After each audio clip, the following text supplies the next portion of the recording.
Tahun berganti, gemerlap panggung fashion pun berevolusi. Dan bisa diprediksi, penampilan para artis kita juga akan terpengaruh dengan perubahan itu. Coba saja perhatikan, tidak ada seorang artis pun yang tidak memikirkan penampilan mereka. Baik itu dari segi busana, tata rias wajah maupun rambut. Nah, bicara soal fashion, tidak ada salahnya jika kita bertanya pada Oscar Lawalata dan Gus Naldi soal tren busana dan tata rias wajah untuk tahun 2006. Sebenarnya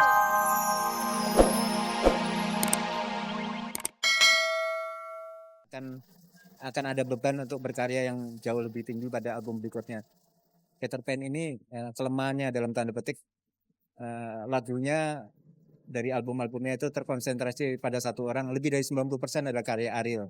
Nah, mudah-mudahan pada album berikutnya ada beberapa karya yang lain, toh aransemennya digarap secara barengan.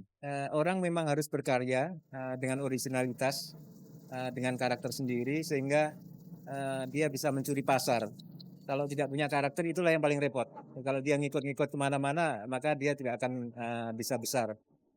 Karena itulah kita bisa melihat band-band yang awalnya tidak punya nama, pada akhirnya besar, itu karena mereka bisa melahirkan karakter musik sendiri.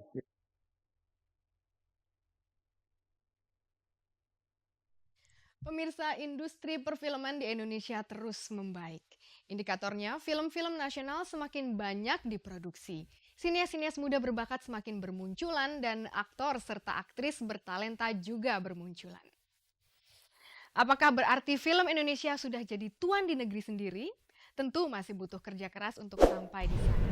Apalagi berharap film Indonesia menembus pasar internasional. Nah, bagaimanakah prediksi perfilman nasional di tahun 2006? Para sinias muda bicara berikut ini.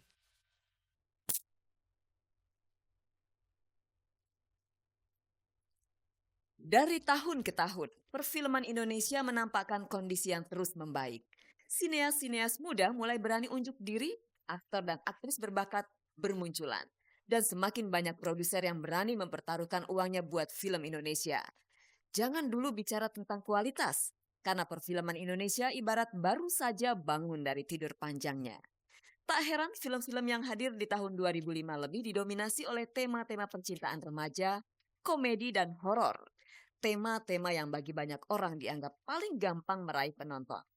Apakah tema-tema percintaan dan horor masih dominan di tahun 2006?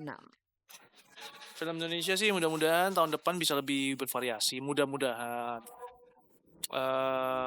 Mungkin tergantung juga pada akhirnya ke penonton kita bagaimana bereaksi terhadap film-film yang ada ya. Cuman takutnya itu nanti aku masih ngerasa akan tetap didominasi sama tema-tema cinta. Menurut aku sih tahun depan kalau filmnya masih begitu, cinta dan remaja-remaja, akhirnya aku yakin tidak ada yang nonton. Yakin. Jadi menurut aku kalau maupun mau ngambil tema cinta, jangan cuma berbicara remaja menurut aku. Tapi yang bisa dinikmati lebih banyak orang tuh.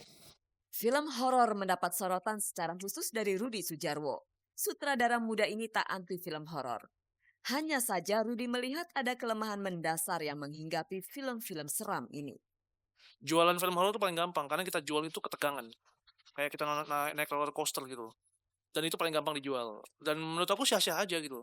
Yang bahaya itu adalah hampir semua film Indonesia yang horor dan mistis ceritanya nggak kuat. Ada cameo, film Indonesia yang bagus pasti tidak bakal laris di pasaran. Film-film semacam ini hanya buat konsumsi festival, bukan untuk dijual. Pendapat semacam ini tentu layak untuk diperdebatkan. Namun harus diakui, film Indonesia memang belum punya gigi di mata internasional. Untuk menjadi go internasional menurut saya gampang banget. Kalau kita mau. Mungkin screening di luar. Undang gitu misalnya siapa yang kita perlu undang di sana gitu ya. Dan dari kedutaan, misalnya macam kita coba ini. Gampang banget. Tapi kembali ke masalah niat. Itu. Kedua, pede nggak sama filmnya? Nah, kalau menurut aku memang zaman sekarang ya harus hati-hati milih film yang akan kita bawa ke sana ya. Karena menurut aku hampir 90% yang ada di Indonesia filmnya ceritanya masih lemah. Lepas dari perhatian media, film Gi garapan sutradara Riri Riza ternyata diikutsertakan pada seleksi Academy Awards atau dikenal dengan Piala Oscar di Amerika. Film terbaik Festival Film Indonesia 2005 ini akan bersaing dengan 50 film lain dari 50 negara. Bukti bahwa masih ada sinias Indonesia yang punya rasa percaya diri yang besar untuk bersaing. dengan para sinias dari mancanegara. Saya sering ditanya kenapa Gi gitu, apa dasarnya Gi menjadi wakil Indonesia gitu di penghargaan ini. Sebenarnya juga saya sama Mira memasukkan film Gi ini ke dalam seleksi ini ya, mengirimnya ke Academy Awards itu beberapa waktu jauh sebelum Gi menang di dalam Festival Film Indonesia sebagai film terbaik gitu. Jadi saya sih kenapa berani gitu karena saya yakin aja bahwa film saya baik gitu. Diam-diam film Indonesia ternyata disukai oleh masyarakat dari negara tetangga Malaysia. Sebagai produser, Mira Lesmana tak ragu untuk menjual filmnya ke Malaysia. Saya melihatnya sebagai satu apresiasi gitu dari negara tetangga. Dulu Ada Apa Dengan Cinta juga diputar di Malaysia dan ada beberapa film Indonesia lain yang juga sudah diputar di sana. Beberapa tidak berhasil, beberapa mendapat sambutan gitu. Mungkin dari pelajaran itu semua, ketika mereka bilang Garasi ini kayaknya punya peluang di sana, saya harus membuka pintu itu gitu. Karena buat saya juga curious gitu, ingin tahu bagaimana kira-kira sambutannya. Rudi Sudjarwo, Riri Riza, serta Mira Lesmana adalah sinias-sinias muda Indonesia yang setia berada di jalur film nasional. Di tangan para sinias muda seperti mereka, masa depan perfilman Indonesia dipertaruhkan. Harapan saya sih yang pasti kalau sekarang dari yang jelas-jelas berasa ya di hati itu cuma satu sebenarnya. Bahwa perfilman nasional tuh harus bisa mendewasakan bangsa Indonesia. Udah itu aja.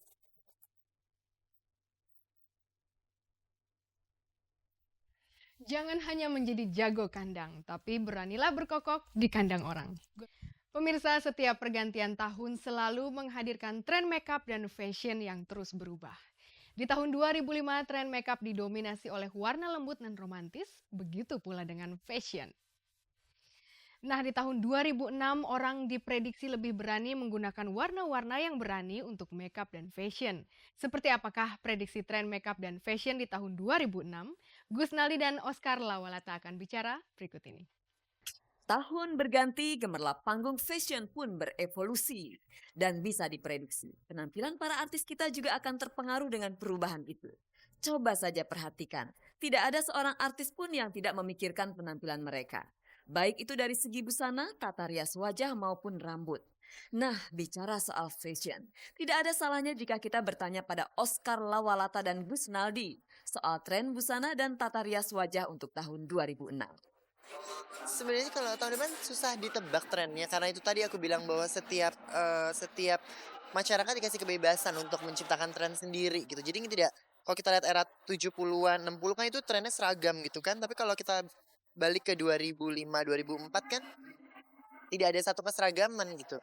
Yang dimana ya ada gaya punk, ada gaya bohemian, ada gaya formal juga, elegan tetap, glamour tetap gitu. Tapi semuanya mengalami yaitu tadi perubahan sedikit-sedikit.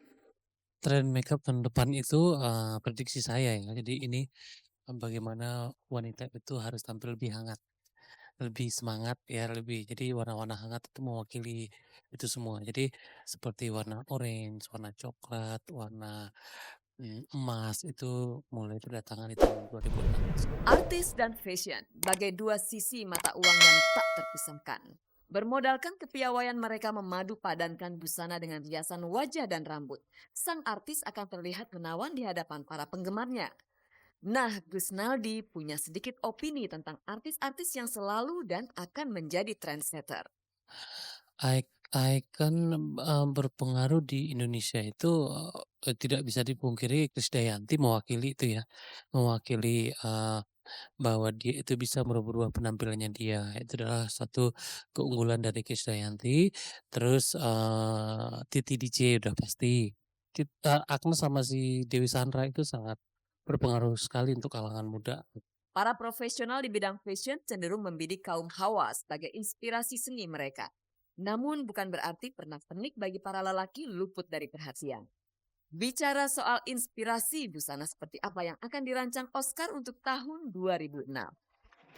2006 aku tetap bagaimana cara kita mengeksplor culture Asia untuk menjadi look internasional gitu, bahwa budaya Indonesia tuh juga kita bisa membuat sesuatu yang modern, bisa membuat sesuatu juga kita tidak harus bicara barat terus kan. Fashion berarti Eropa, Amerika gitu. Tapi kan kita sebagai orang Asia dan orang Indonesia juga kita punya apa yang bisa kita gali untuk menciptakan satu gaya yang bisa dikenakan di era modern.